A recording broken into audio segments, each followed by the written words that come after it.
we are opposed around the world by a monolithic and ruthless conspiracy that relies primarily on covert means, on infiltration instead of invasion, on intimidation instead of free choice, on guerrillas by night instead of armies by day. There is little value in ensuring the survival of our nation if our traditions do not survive with it. All right, welcome to episode 155 of the Abuse Hour. It is I, your host, Coffee Long, coming to you unsupervised, unmedicated, and an unchecked threat to society. All right, man, so the weather is warming up a little bit. It is damn near to the spot where spring has sprung and things are good, but war is in the air. It's springtime, a time for killing, and the killing is running strong. So the dude, I'll get into some gags with this Iran thing. I mean, it's laughable, man. But what I think is cool generally is I'll say that one, we're vindicated. We've been right all along. And what I think is a good deal is that if we've been right so far in saying the things that we're saying, you see, we're not nuts. We're not fucking crazy. If we've been right so far, then we'll probably keep being right. So it kind of begs the question then of like, all right, man, what else do we see on the horizon out there? Because it's, I mean, at this point, your basic bitch Fox News talking head has got one of these Hebrews on there talking about like, okay, well, wait, so did President Trump drag you into this, or was it more like Net and Yahoo drug Trump into this? Which is it? Oh, well, you know, it was real. I don't want to say. I think it was sort of, or we all sort of recognized. No. Just answer the question. So these people are getting pushed back at an unprecedented level. The noticing is intensifying, which I think is pretty great. Everything else, not so great. Things are generally bad. But I tell you what I do want to do towards the end. I want to, at the end, is this the end? No, to wrap it up today, I want to look at some maybe what ifs. Because I think, dude, honestly, I think maybe what if is always a very useful exercise. I'll get into those thoughts after though, man. So first I want to give you some funny haha, and then a look at some stuff I listened to and some things that I noticed on the Bill and Hillary Clinton, I don't know if you'd call it deposition or just called to testify, just being called to testify. And they gave some, all the singing and dancing that you can imagine. But we'll get into some of those observations. But first, man, some gags, dude. And this is stuff that you can, could probably prove useful. I think it's nice to get back to just a little. Let's talk about eating and lifting and chasing ass and talking shit and strong cocktails and this. So let's get into that for a minute, man, and then get into the more depressing nature of reality. But I had to finally go, like, dude, I don't go to doctors, like, for not any reason. I do not like it. I mean, unless I'm literally dying, unless whatever I got going is just not going to pan out on its own. I prefer not to see the medical professionals because my experience so far has been like, yeah, I don't completely know what I'm talking about, man. Look, let's just get you into this pipeline, bro. Look, I gotta, my country club dues are coming up. I just need to get you into this pipeline. Come on, man, work with me on this. Like, no, fuck you, dude. Like, explain to me how this is good for me. But I don't even know that it is. Just come on. So I don't prefer going to doctors. But being an old fuck, dude, like, obviously my knees and back are shot, dude, just from, previous career work. But with Thunderdome on the horizon, like, I want to have some form. I want to stay mobile, and I don't think the rascal scooter that I stole from Walmart or whatever is going to make the cut. So, I've had some serious knee issues, man, and I'm like, fuck, dude, it's a bridge too far, dude. Like, I can't do anything. Can't roll so much, definitely can't run. So I'm like, all right, dude, I guess I'm going to have to actually get looked at. And I didn't know, like, I don't know, like, am I fucked up or is it like, am I just neck deep in arthritis? Oh, God. What's happening here? So I go to this kind of physical therapy specialist place, and the dude, you know what? It's honestly, it's really nice to talk to somebody that knows what the fuck they're talking about. Because I don't know if you remember a while back, man, like I wanted to try out before diving into just straight gear. I was like, maybe I'll try out just the T supplement, right? But then there's all these labs you got to fucking do. And apparently, it appears from everything I've read that I had this monster PSA score, this prostate-specific antigen score that, according to a bunch of shit that I read, is like, yeah, dude, like a lot of people won't even look at this. They don't consider it reliable. And if you're taking a lot of supplements, creatine, and even creatine, yeah, but a lot of like over-the-counter testosterone booster, like it won't do shit to your testosterone, but it will fuck with your prostate. And I'm like, fuck, dude, let me see what, I guess I should find out, if I've got the cancer, and I should go hot immediately, like it's fucking coffee rampage hour. And I go in there, dude, and it was like, I'd done a podcast on it before, man, but I was like, dude, these people don't have any goddamn idea what they're talking about. This broad is standing here telling me about, like, look, man, like, I'm going to get you over here. We're going to get you into, get you in this pipeline here, and it's going to be a lot of goddamn money, and I'm going to get fucking paid. I'm like, wait. Like, spell some of this shit out for me like I'm 5, because it seems like there's a whole lot of variables in here. I've talked to you for, like, 15 minutes, and you're telling me, like, all right, so this is what we're going to do. I'm like, yeah, ain't nothing fucking wrong with me. All my shit works fine. No, it doesn't, Goy. I need to get you in here, and I need you to fucking poke holes in you. Like, you know what? I got this other idea. Why don't you fuck off?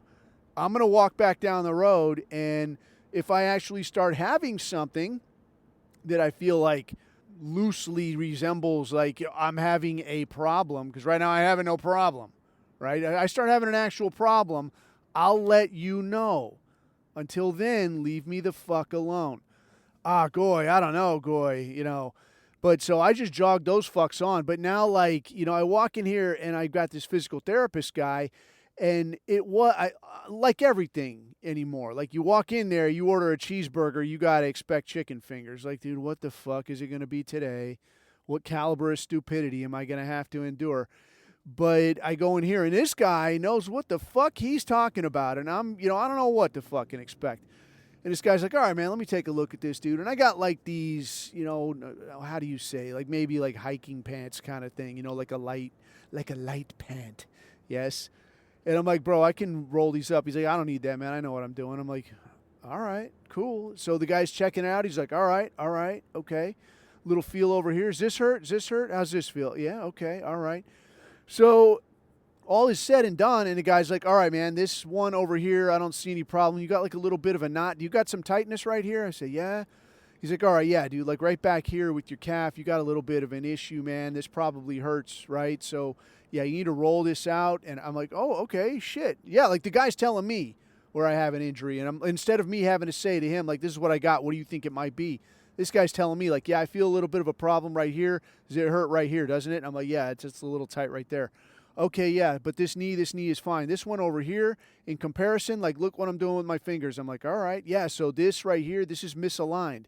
So it doesn't feel like you got like a tear or anything. What this is you probably had an injury on this leg. Did you injure this leg probably like right back here? I'm like, yeah, I tore the shit out of that like a few months ago. He's like, yeah, okay, because here's what's happening. It's tight over here, and you're not stretching, are you? I'm like, yeah, I stretch. He's like, yeah, you stretch. How do you stretch, dude? I'm like, well, I just kind of like 1, 2, 3, and there it's stretched. He's like, yeah, no, that's not stretching, guy. And this is something that you can probably take back to the house as well. So what this guy's telling me is that, like, when you stretch, the basic way you can do this is whatever your age is, that's how long you need to be holding that stretch. And I'm like, oh, fuck. Well, that changes a lot of things. So, no, you're right. I haven't been stretching at all. Because, like, no, that's not stretching, dude. That's just you moving around a little so you can go and catch a beating and it doesn't literally hurt. Like, you're just going with a little bit. I'm like, oh, okay. It makes sense now. Okay.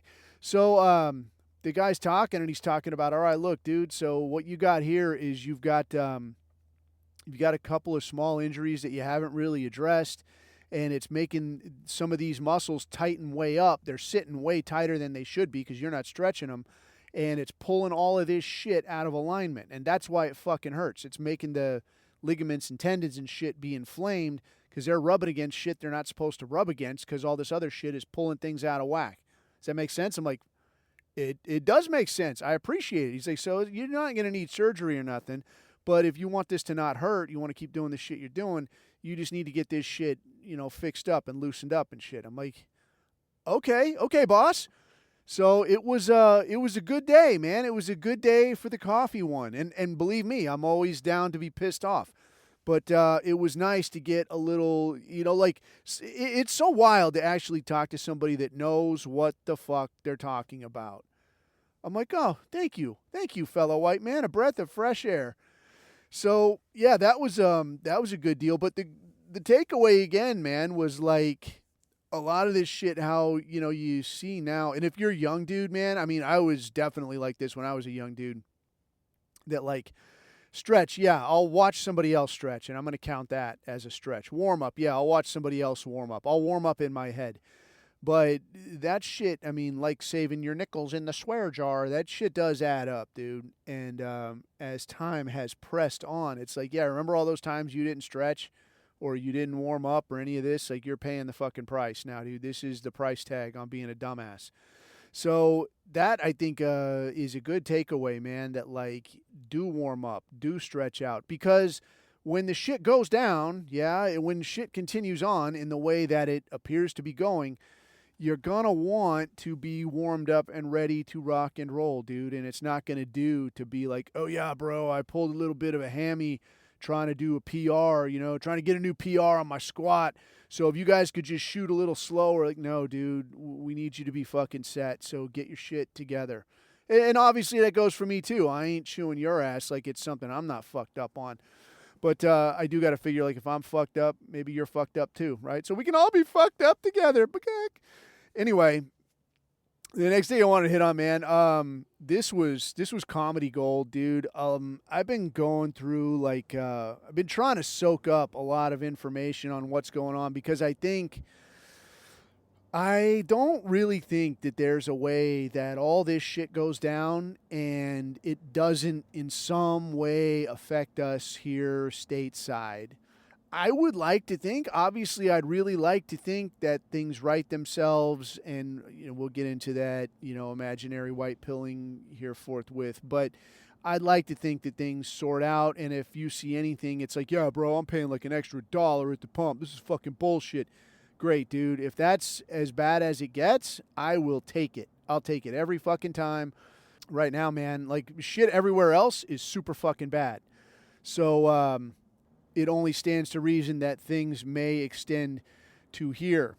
But so with that in mind, yeah, I've been soaking up about as much information as I can, man. I actually am not listening as much of late to racist podcasts. Obviously, I still listen to like InfoStormer, and Devin Stack has always got some solid takes. But, while I love some Devin Stack and the dude's got great fucking takes and great product, I'm still like, dude, I don't have time for some shit that happened in 1998 or whatever, dude. I don't. I need to know what happened 3 hours ago. That's what I need to hear about. So, and again, not to take nothing away from the guy. Guy's got fucking great product. I love everything he does. But I need Mr. Current Events. That's where I'm at. As it is then, I've been listening to a lot. I've been going through a lot of like news products off of YouTube and stuff off of fucking Telegram. And just getting like, give me like the fucking 3-minute version, dude. Like what's happening over here. And then when I want like some longer analysis type shit, I'll listen to the Duran, I think it's the Duran Report. Or like the Duran. It's this Greek dude and this British dude. I think they're both technically Greek. But one talks like an American and one talks like a Brit. And it's a good product, dude. They get in the weeds on a lot of shit and they give you some what for and some takes and some perspectives that's super fucking helpful. But listening to some of this shit, man, So I get on YouTube and I listen to a lot of stuff, some Douglas McGregor, and some of the stuff that'll pop up, you know the way that it does, man. Like it gives you some related shit. So one of the things I got was a behavioral analysis look at Bill and Hillary Clinton's congressional testimony. And coupled with what we know already. So this dude, I think, tried to approach it from like a very clinical, like I'm not picking sides, I'm just telling you what I see. And I think when you see it, a lot of it is, it's like, oh yeah, it's pretty obvious. It's like jujitsu, dude, in that way that like, look, dickhead, all you have to do is let go of that, grab onto this, put your leg over there. Look, now you're on top again. Oh, fuck. Yeah, all right, I see. It honestly is that simple, a lot of this shit, when you look at it. You don't got to be a genius. If you have the context of like, this is some of the backstory, this is what's been going on, this is why this person is in this chair, now, you know, you've got a whole lot more to work with. And with these two clown asses, it is just the backstory, dude. The backstory with these two fucking dunce caps. It makes it all worthwhile because I'll tell you, in the big picture, I guess, because obviously I'm an old fuck, dude. So like I've seen the Clinton thing. I watched it all on the way up, and I think it was like a perfect storm. Like if you had your Clinton try to come to power now, right? Like the guy would get gunned down in a fucking second. Like no goddamn way. Like this motherfucker is 1,000 shades of dirty. There's no fucking way this guy should be doing anything. Everything would be out too fast. But in the 90s, yes, when it's like all you know is what you see or hear on 3 different news channels that are all owned by the same little hat group of people, you know, how easy is that to hide shit they don't want you to see? So for context, in the late 80s, there was a dude that was going to run for president named Gary Hart. And this guy, he was, you know, like he was a front runner, like I guess, you know, in an 80s sort of way. You're younger, good-looking dude and energetic and this. And then it became like, can you believe this son of a bitch? This guy has a side piece. So somebody went to the effort. You know, obviously, maybe this guy just wasn't playing ball. I can't speak to his politics per se, but I think maybe he just wasn't playing ball. And somebody went to the effort to get a private investigator after him, and they found out that this son of a bitch was banging some side piece. This guy had a side piece, and he's out here on his boat called Monkey Business. Can you believe it? How salacious. So I guess the interesting contrast here is that in the 90s, dude, to have a side piece that you're banging and there's an actual picture of it, oh my God, dude, what are you even doing? And you think you want to be the leader of the free world? What the fuck is this? No fucking way. So that guy was gone. That guy was gone like overnight. He was fucking out. In comparison now, you've got your Clinton party, this parade of fucking imbeciles. I did not completely appreciate the connection, like how this, you know, because it's so long ago and none of this stuff was really out. There wasn't the way that we have now where there's like a guy on the ground that like, look, here's these guys that are, you know, they're pals, and look, here's a picture of them in a diner. Like everybody's got a fucking camera in their pocket. So at the time, you couldn't really put together, like all you know is like, here's Bill Clinton. He's charming as fuck. He's a great speaker. He plays the saxophone. Bitches love him. It says so on the news. Vote for him, asshole. That's all you fucking hear. That's all you know. So that's the news. But now in retrospect, what you're seeing is like this asshole's rise to power.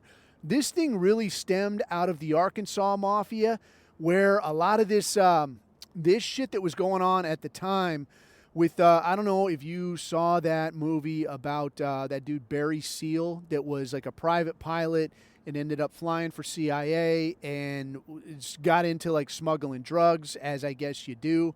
I actually know a guy who I was told got onto that side of the fence and did the same fucking thing.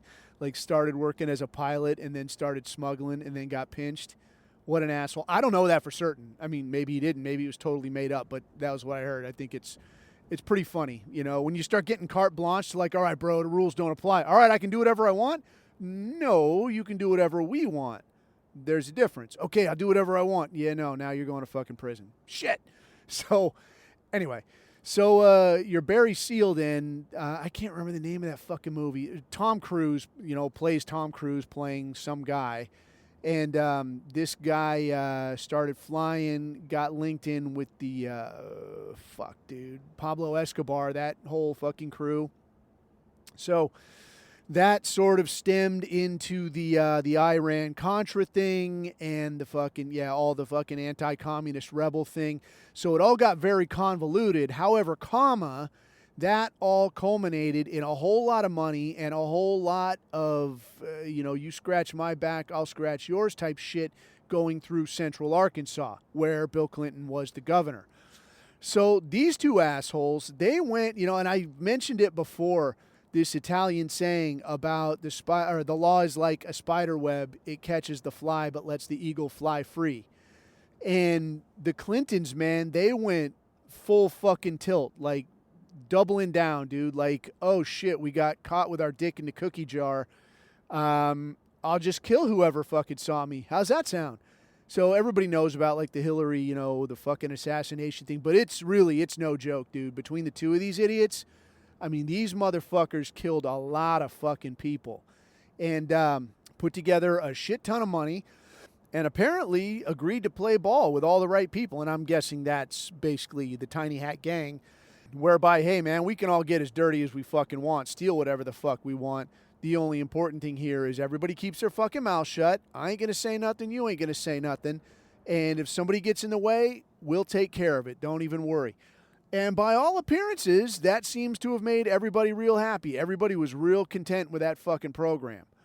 Because, all those fucking people, you're Vince Foster, everybody that was a potential witness to the Whitewater thing, that dude Barry Seal, the fucking guy that was doing the private pilot thing, those people are all dead as fuck. All right? So, even like that Barry Seal dude, you can see this shit in the movie if you watch it, that this dude got rolled up on these drug charges, and he's like, look, dude, I'll serve all the time you want, but there's people that want to kill me. So, this house arrest thing, the deal was that, like, it's one of these deals where you got to go be in jail for the day and then you go home at night. But you got to be in this one specific hotel. And he's like, look, man, is there some other way we can do this? Can I just be in jail? No room. Is there a way that I could stay somewhere else or come and go at different times? They're like, no, you can get out of here at the same time every day. And you'll go to the same hotel every day, and that's the news, and best of luck to you. So, surprise, surprise, he got fucking smoked. But that's just the way that it went, man. And Bill and Hillary, they just went fucking wild and got a shit ton of money, pretty much bought their way into, Hillary bought her way into Secretary of State, was pretty much in line for the presidency. They just cheese-dicked Bernie out of the nomination and like, yeah, you ain't going to be it. Yes, but everyone's voting for me. Go fuck yourself. How's that grab you? And it's going to be old fucking Hillary over here, old Hill Dog. So she got that, but then Trump fucked that up, and I think that's where the two rival camps of Jews come in. Because it seems like the party that was running the Democrat side was more of the, like, we want progressiveness. We want to, let America just drown in its own filth. We're going to make the money that we can make, and that's going to happen. Your Trump appears to be backed more by the, more like the prophecy Orthodox-oriented Jews, where it's like, we're waiting for the second coming, we're going to crush Amalek, and you're going to be our fucking Shabbos for this thing. And he's like, okay, whatever you say, whatever you need, I'll do, as long as I get rich. And that's how it has gone. But what was funny then is knowing all this shit, and now you look at these interviews with these two dipshits, is like, the party is fucking over. Here is the fucking bill. Like, you drank your fucking ass off, you went fucking nuts in the VIP room, here's the fucking tab. Time to fucking pay up, dude. And so off the bat, man, Bill Clinton goes in there, and I was at a team, and this was before any of the wars kicked off.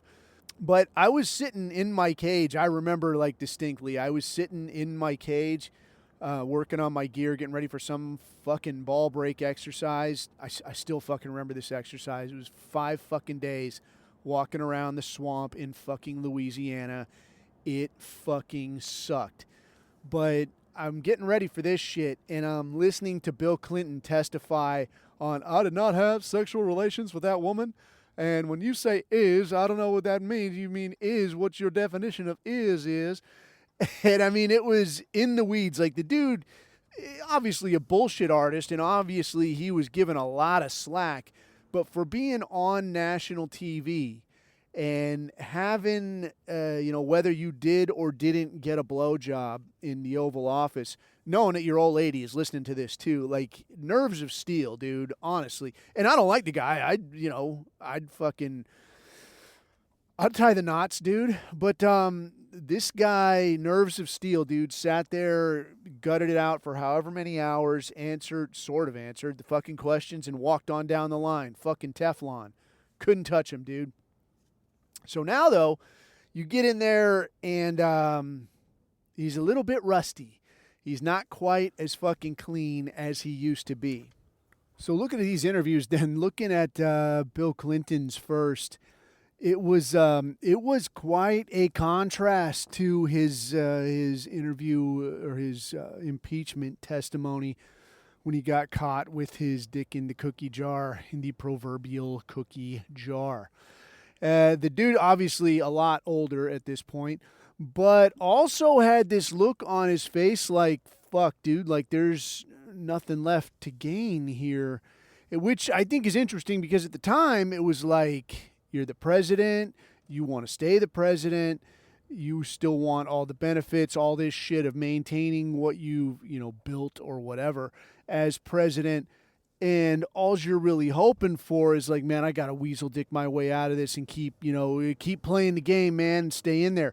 But at this point, it's like, dude, the game is over. The game is done. There's nothing else you can possibly gain. But here you are again. And the look on this guy's face was like, it was pretty wild because he's very controlled, obviously. And the guy that was analyzing these videos, he made the same remark that these are professional speakers. These are people who do this for a job. They sit in front of rooms and they talk to people. It is what they do. So for them to be in a spot where they're like, oh shit, like just shaken and taken aback, it's odd to see. It's pretty wild. But that is where we were on this. And these two jamokes are in there, and Bill Clinton looked like he was about to shit a peach pit, this guy. So he's in there, man, and he's got like the big eyes, but you could see like the shit would flash and then he would reel it in. And it would flash and he would reel it in. But some of the things were very unconscious where he's sitting there, for instance, and he's like, he has his head way lowered, like protecting his neck. And the way that like the guy describes it, and this is like the same shit like universally, is you can look at this as like evolutionary type shit. Where like, why for a survival purpose would a person be doing the thing that they're doing right now? Yes, so if it's like you're lowering your head or you're scooching back from the desk or you're being very, very still. The being very still thing, that was a new one for me. But it really, and again, it's like one of these deals that really makes sense after you hear it. So the deal with this was that the guy starts off with his head like really low. Like he's already scared, dude. He already feels threatened.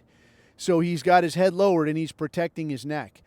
And then when he's answering these questions, you would see a lot of times where he'd move around like a normal person. And the guy's talking about like, look, remember, is a professional speaker. He's used to engaging an audience. This is his advantage. Like he's going to talk. He's going to engage the audience. He's going to get you like involved in the storytelling. He's going to make it animated. And hey, look, I'm serious, bro. Check it out. That works for him, yes? But in this case, the dude he's talking and he's thinking, and then he'll start to give an answer. He gives an answer, and then he'll start to say something else, and he would like catch himself and stop talking. And the guy comments it like, yeah, this is like in a normal person, and I might not be that suspicious because they're not, they're not professional speakers. They've never sat and given an interview, never been recorded, never been on the hook for anything. For a normal person, even if they didn't do shit, they would still be like, you could look at them and be like, this is suspicious. Well, no, they're in a really tight spot. They're in a really unusual situation for them. So it's not that weird. It's not that suspicious. But this guy, though, and you could see some of the contrast with this, where he's very scared, he's very reserved, he gives his answer, he limits his answer, starts touching his face, and the guy describes these as self-soothing actions. This is what they're generally referred to as. So, self-soothing actions, where you're like, maybe you stroke your hair, maybe you hold your own hand, maybe a little scratch, a little rub, any of this kind of thing. Some of this can be normal shit, like I had a fucking sunburn. What do you want from me? But what you'll notice, though, is like the longer that an interview goes on, the more pronounced this shit will become. Because at first a person starts out and they're like, all right, dude, this is the shit I'll talk about. This over here is the shit I will not talk about. This is the image I'm going to present. This is the way I'm going to conduct this. This is the way I'm going to act. And they'll do this shit. So if you're interrogating, now you got to be really, really sharp to catch on these little things that, like, all right, you said that you left at 7, but dude, somebody said they saw you there at 6:30. Why would somebody say that? They might have a story ready, but you got to be ready to catch it. Like, bing, like if you see that little glitch, like, you got to be ready to jump on it. The thing with this thing running on longer, though, is where somebody says, like, I need to take a break. So if you're doing this properly and you have the time for it, you can say, hey, look, I know this is running on. Why don't we take a break for a minute? The longer this runs on, the longer they got to keep up this charade. So this actually works to your advantage. And I'd say, like, a lot of people don't know that. I'm sure most people don't know that. And when you're in that hot seat, I'm sure you definitely feel like, dude, I don't want to take a break. I want this to be fucking over. But, like, let's take a break. All right, I could use a break. But this shit is still on you, when you go to take a whiz or you go to get a coffee. Even you go to get, like, go grab a snack and come back. No big deal. The shit is still on you, man. So it's still weighing on you. So now they're keeping at this shit. And the questions that it was, in all, I would say, like, this was very canned. It was very softball. It was almost, if it was any easier, I'd call it a blatant distraction, because a lot of this bordered on bullshit. And we talked about it before, where, like, if you're really trying to interrogate somebody effectively, you phrase the questions in a way that already assumes some of the things that you really only want to find out. So if you want to find out if this guy was at this party, you want to find out if Tyrone was at the party, yes, where 3 people got shot, and if he was the guy that shot them, you don't say, like, do you remember going to a party? He's going to say no. He's going to say he doesn't remember. Oh, I don't know nothing about no party. What the fuck you even talking about? Shit, I don't even go to no party, really, no. Sometime I go to some party. You know what you want me to say? You're fucking around, dude. You're fucking this up. You say, the party that was on Saturday at Shaniqua's house, how long were you there? If he wasn't there, he's going to try to say that he wasn't there. If somebody else already said that he did, now he's going to put himself in a little bit of a bind. Maybe he makes it worse for himself. So he's going to have to think carefully about this answer. So if you say, like, if you already pretty much know he was there and you want to find out, really, did you just shoot somebody at this party? How long were you at the party on Saturday at Shaniqua's house? This takes away the chance to say, I don't even know from no party. If you're going to try to say I didn't fucking go there, go ahead and wheel that out. But, it might get really fucking sticky. You might end up looking really dirty, and now you get investigated closer than you would have preferred to. So with this Bill Clinton situation, then there were a lot of these questions where, if you've listened to this and now you go to that and you hear it, you hear a lot of these questions. Did you ever meet Jeffrey Epstein? Motherfucker, you know he met him. You have lots of fucking pictures of them together. You fucking know this. Did you ever get a ride on, like, a jet or anything like that of his? Did he ever, like, give you a ride or anything? Like, you're leaving this so completely open. Like, you're burning up your own clock. You're making this too fucking simple. It's fucking stupid. So, like, clock management here, this is just like sports ball. Like, you've got to mind your clock management. So you can do this where, like, I'm using the clock to keep this motherfucker nervous. Like, you've got him on the bubble. you've got them understanding that, like, yeah, dude, they see that I'm bullshitting. They know I was at that fucking party. Fuck, dude, how am I going to talk my way out of this? That can be a fucking advantage where you're going to wear this person down. But if you fuck around doing like, do you know Shaniqua? I don't know. I know lots of Shaniquas. Which one are you even talking about? You could be talking about any of them. You're not using the clock effectively. You're letting them have little moments of advantage. So if you're like, oh, I mean, like, I don't have her last name like in front of me. I mean, you know, like Shaniqua with like the braids and shit and that. Do you like know a Shaniqua that looks like that? You're fucking around. You know, you're making this fucked up. And this is what they were doing in this interview. So Jeffrey Epstein, like, did you ever like take a ride on like a plane of his? I don't know. I've interacted with him, you know, once in a while on some charity things that we worked on together. That it could have been in connection to that. Is that what you mean? And like, dude, this is bullshit. They even asked one time, did you are you aware of his airplane known as the Lolita Express, and did you ever take a ride on it? The what? What is that? I don't think I've ever even heard it. I don't know what that is. And it's like, motherfucker, like in common parlance, people know what the fucking Lolita Express is. People have heard about this since the fucking 90s, dude. People know what the fuck this is. Stop fucking around. Stop letting him fucking play. Quit playing, Skip, right? But instead, they let him fuck around like this, running on with like, oh no, I don't even know what that is. And things like, have you ever been to his island? What the fuck is this? Have you ever been? No. How many times have you been? When was the last time you went? When was the first time you went? Who else was with you when you went? Don't fucking bullshit me here. But this is what they let this fucking guy do. They let this guy horse around talking about, honestly, this guy says, I never went to his island. I never went to that man's island. Even though he's listed in the fucking logbooks, even though they have a testimony of Virginia Giuffre saying, yeah, he was there. I saw him here once with, I think it was 2 or 3 other girls. Yeah, that's what she put in her book. And so this fucking guy, one of the things that I was getting at here is that this dude now, like you could see that there was a time when this guy wielded considerable power. Like you cannot talk to this fucking guy this way. Like this guy will have you fucking suicide yourself. But this is not that time. Now you're an old man. Now no one gives a shit about you. Now no one needs anything from you. And it might be just as easy to throw your stupid hillbilly ass under the bus as it is to like let you run on and just hope you don't fuck up this story. So that's kind of the fucking weight he's carrying. And when the interviewer, and I don't know who it was, I think it was some fucking politician. I don't know who or, you know, exactly for what purpose this even went on. For all I know, it could just be complete bullshit distraction. But the interviewer then says, so Virginia Giuffre says, you know, in her book that that she saw you there with 3 other women. And he says, oh, yeah, well, what did she say in her testimony when she testified? And they're like, well, I don't remember what the answer to this was, like if she had testified recently or what exactly it was. And he's like, oh, and what is her position now? Like knowing that she's fucking dead, that she got hit by a bus, and then like, oh yeah, now she's just shuffled off her mortal coil, one among many who had the bad sense to lock horns with the fucking Clinton crime family. Like the guy knows shit does. I don't remember exactly what his wording was, but it was something like, what's her position now? You know, now that she's fucking dead, smart fuck. And you could see once in a while he'd let a little smile crack on like, yeah, you ain't got shit, dude. This fucking sucks, but I got to gut it out.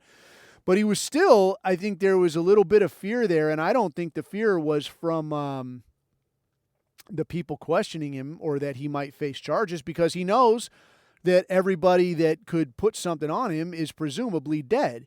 So it was kind of like, you know, I don't want to let anything out that I shouldn't let out, but also fuck you. All I got to say is no, fuck off, and everything is everything.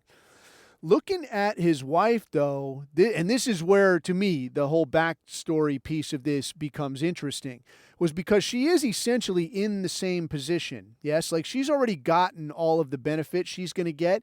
She's done all the dirty shit she needs to do. All she has to do now is just ride out the rest of her dog shit life and, you know, hope that she never gets what's coming to her.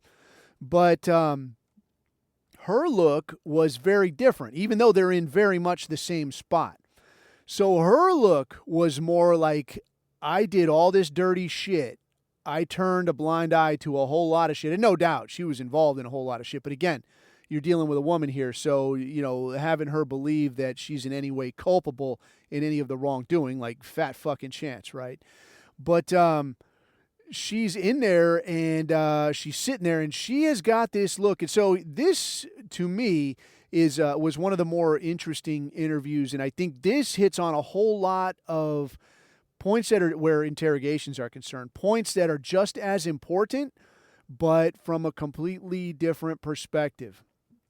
So with your Bill Clinton, some of the things that, I would focus on here as an interrogator or someone analyzing his behavior here would be like, why are you physically reacting this way? You're physically reacting in a way that suggests that you might be in danger. And again, if you were getting interviewed like by the cops or the feds or some shit, like you should probably assume that you are in danger. Even if you didn't do shit, you should probably be concerned for your well-being. That's not unreasonable.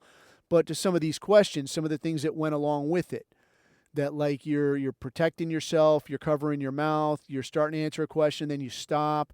Somebody asks a question, you answer a completely different question. You give some kind of information that's not in any way related to what just got asked. And you just kind of run around the fucking bushes until, they get tired of trying to ask that question and you act like you don't know what the fuck they mean. So that was kind of what you saw with the Clinton thing. Again, very suspicious. But now the Hillary thing, this was, it was very different with Hill Dog. Yeah, so this bitch walked in there and was already pissed off.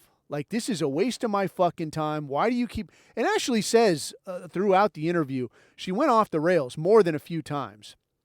Some of it, I think, was probably scripted, kind of like the, the Benghazi thing when she got called to testify on that. I think some of it was scripted where she's talking about this is like this and that is like that. And at this point, what difference does it even make? This was scripted, dude. You had that in your pocket. You were just waiting to pull it out to make everybody kind of, all right, let's just calm down. Let's rethink how we're doing this whole thing. Again, you're not dealing with trained interrogators. Like, I honestly want to think like a trained interrogator, a trained case officer would see this and like, you're bullshitting me. Stop it right fucking now. And, like, let's fucking start afresh. We'll start afresh, but I got my fucking eye on you now. Now you've really pissed me off. So again, like this is like I was saying about surveillance when we talked about surveillance. You play your game like you don't know they're back there, and they play their game like they're not actually following you, and you both go on your fucking way, and you try to catch the other doing what they're doing. But if you're fucking blatant and you're fucking stupid, you're going to get your fucking balls smashed, and you're going to fucking deserve it, right, at the pro level.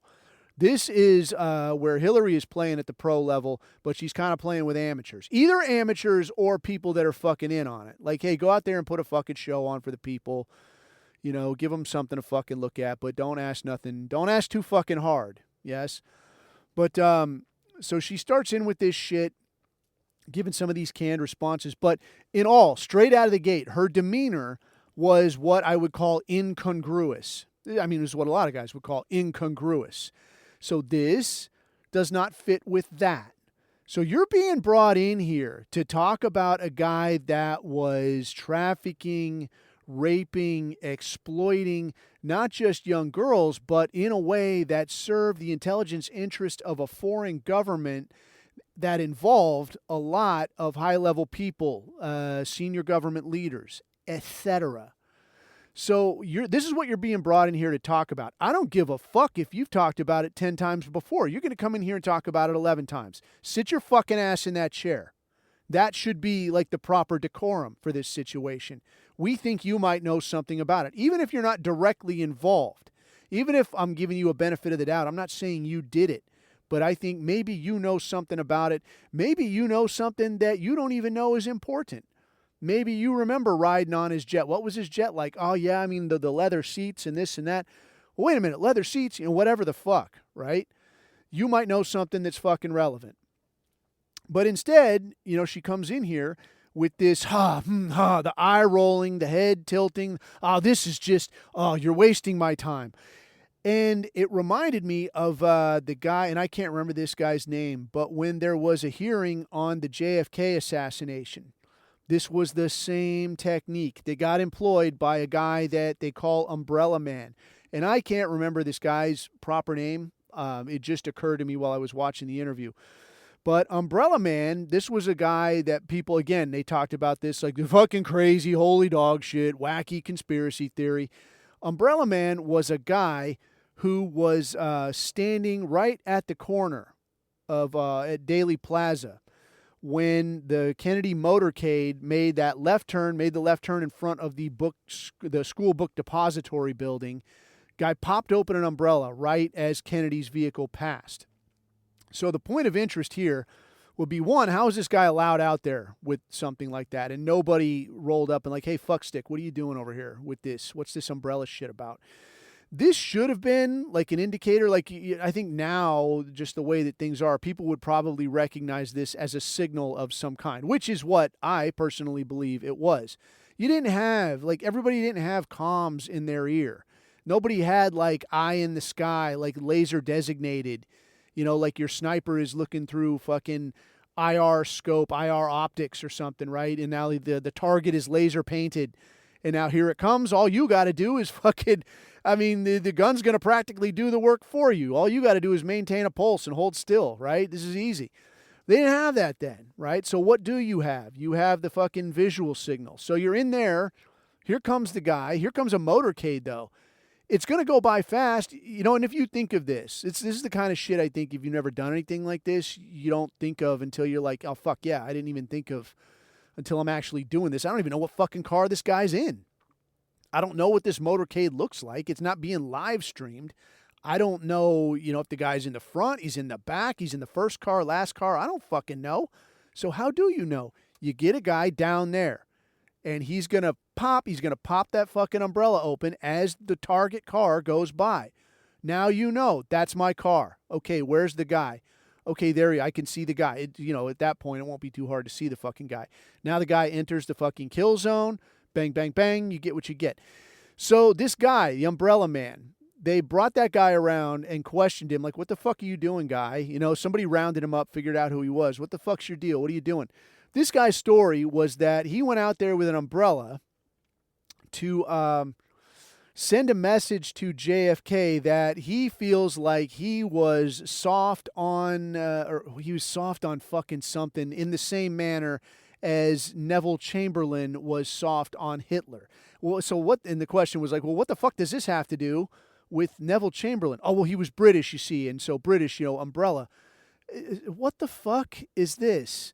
Every fucking English person would have a black umbrella. How the fuck would anybody recognize this? Like, are you this fucking stupid? No, he's not that stupid. He's a professional person. He works in one of the nearby office buildings in Dallas. One of the nearby office buildings where he would have regularly crossed paths with both Lee Harvey Oswald and Jacob Rubinstein. So this would be an ideal, dude, it doesn't get much simpler than this. Like, if it wasn't this, like, you really missed an opportunity here. You know what I mean?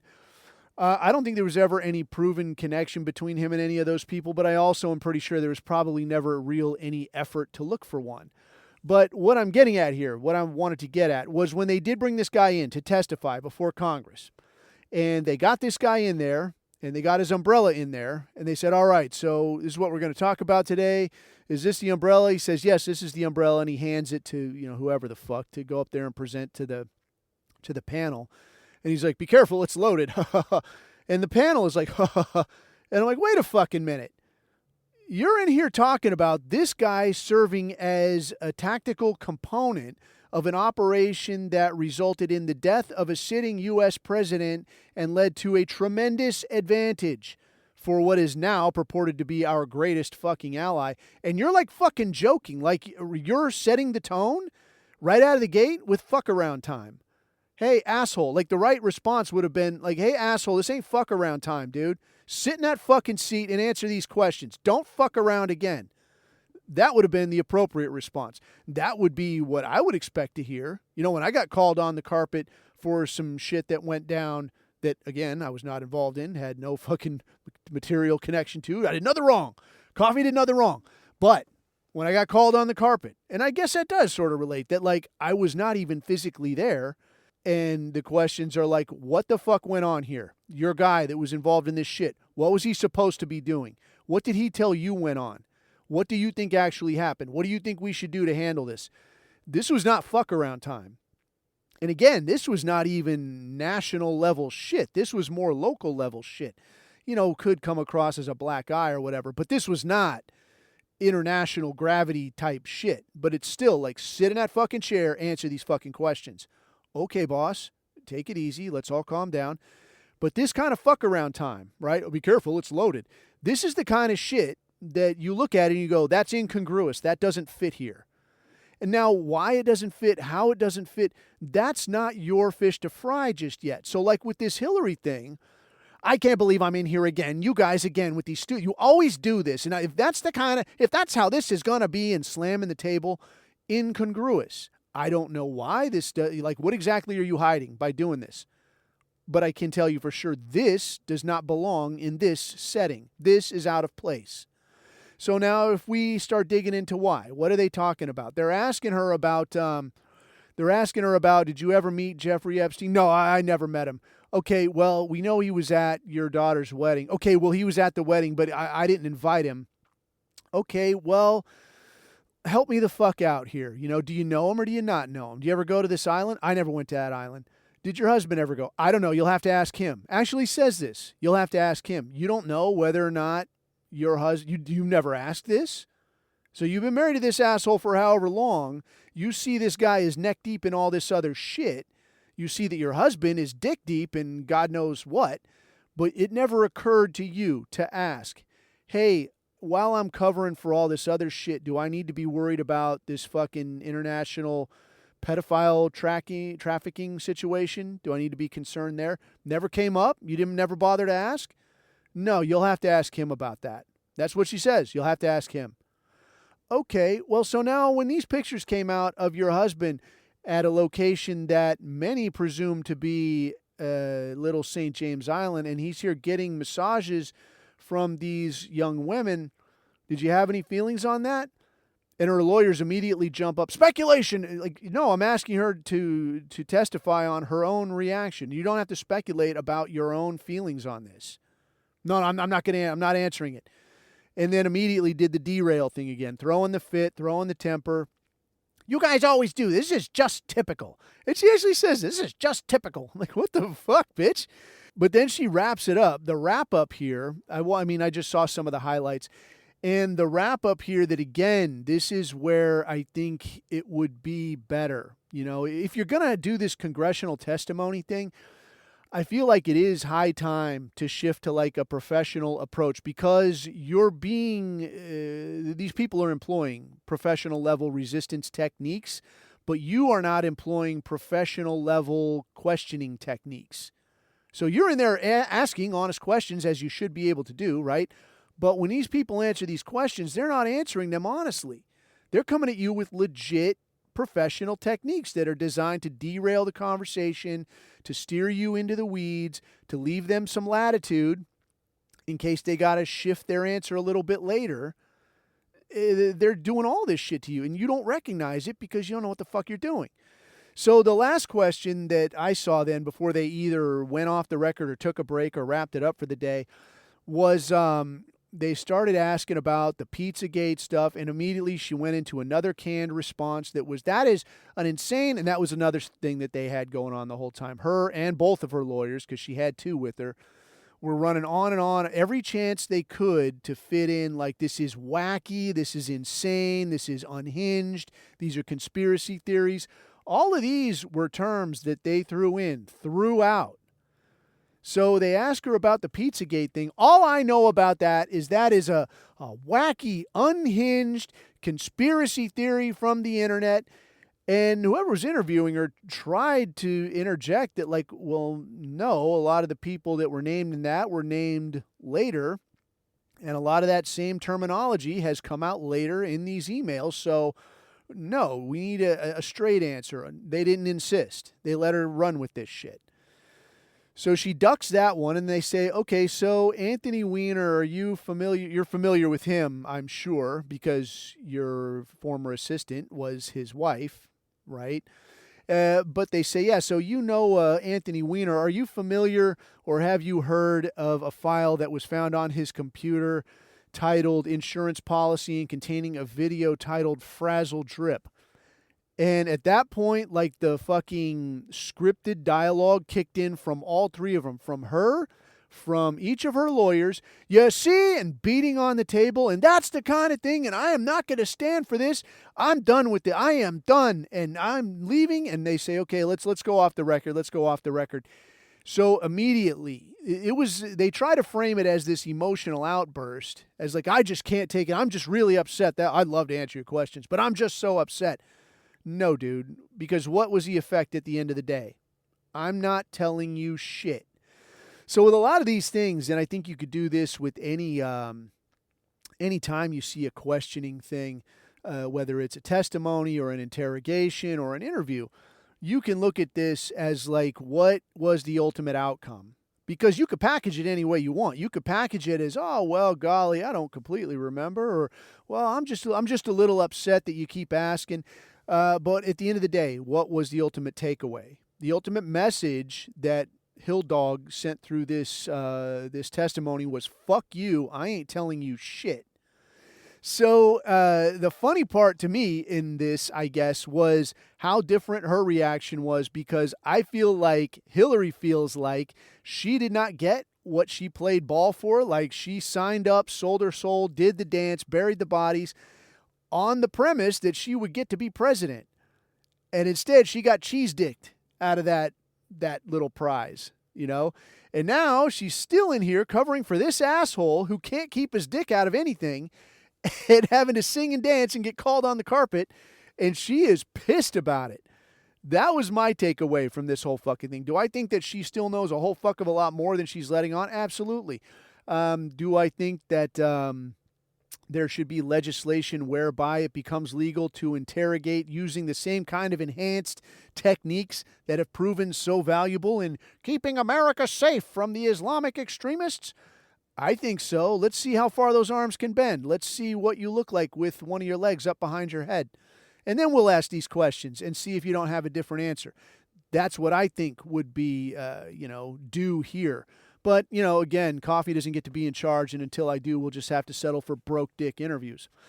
Anyway, the thing I wanted to wrap up on, I guess, all of this black pill shit, I think it would be pretty cool to think on the possibility of, like, what if some of this shit could possibly work out? Like, what's a best case scenario here? Maybe it calls for a little bit of imagination land, and maybe it would call for, I don't know, how do you say, like a little bit of extreme good luck. But I don't know. I will tell you this, though, and I think I've mentioned this before, that one time I took this business class, and this guy that was talking, he was actually one of the few dudes that I could say I got something out of, having taken a college class. Most times it's like, this is dog shit. I'm way smarter than you. You're wasting my fucking time. This guy had a lot to offer, though. It was pretty good. And one of the things that this guy had to offer was the idea that, well, why don't you consider the opposite? And that has, I will say, has proven useful. So if we look at this situation and we consider the opposite, what are some possible outcomes where we kind of see the way that things are probably going, but what are the possibilities that things could go like an opposite way and work out real nice for us? Well, okay, this Iran thing off the top of my head, I guess you could say that maybe there's the possibility that the U.S. does waffle stomp Iran, and Iran just has to sit over there and be Iranian and keep their fucking mouth shut and watch their fucking step. Is it fair? Is it cricket? Maybe not. Do I especially give a shit about particularly that? Not really, dude. I don't know anybody in Iran. I didn't leave my wallet in Iran. I don't especially care about Iran. No Iranian ever called me goy, but just the same, dude. Like, hey, if it's going to be, you're going to lose cable TV or Iran gets blown up. Go ahead and blow up Iran, dude, because I don't know them or care. and I like cable TV or whatever the fuck, right? So if we look at it that way, like what if, and I mean, again, totally hypothetical. What if Iran just gets waffle stomped and things go back to normal then? Normal-ish, right? But what is a potential upside there? Well, the potential upside is that at this point, everybody sees what Israel is up to. So we don't especially lose anything, but everybody, the most normie Normanstein on CNN has to fucking concede that these Israelis are not your fucking friend. They are bleeding you fucking dry. So it costs some missiles. We're going to have to fucking pay to restock that shit.